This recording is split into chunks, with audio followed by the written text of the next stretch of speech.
Hello mga kananay, eto luto tayo ng tinola. Gusto ko maraming tanglad or lemongrass kasi mas malasa. So, tinanggal ko na yung lemongrass para ready na for the second and third and fourth and fifth na mga gulay. Kung mapapansin niyo, ang dami kong nilalagay na malunggay, oh. Grabe, tawag doon, parang punso na talaga sa dami. Ayan, kasi marami pong benefits ang malunggay. Kaya mahilig po ako sa malunggay. Ayan, search niyo po sa Google, napakarami po talaga, promise. Ayan na siya. Ilulubog ko siya dahan-dahan. Tapos makikita ninyo yung niya, na mamaya, pagka ipinasok ko na lahat yan sa ilalim, wala na, hindi nyo na masyado makikita yung malunggay. I-try nyo po yun.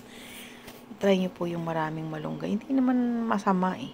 Tapos, naglagay din po ako ng pagkarami-raming papaya. Kasi mahilig po ako sa papaya, sa tinola, at saka malunggay. Ayan.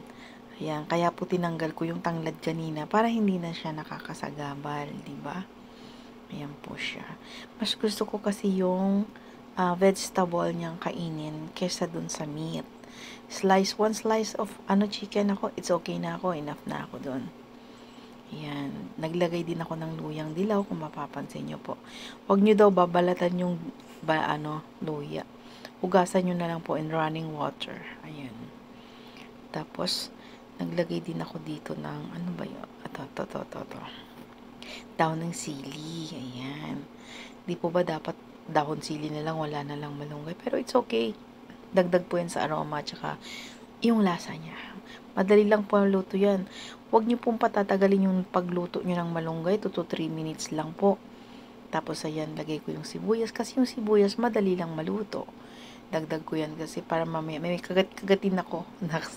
Kagat-kagatin ko para lalong masarap ang pagana. Diba? Ayan, kain na tayo. Ayan na siya.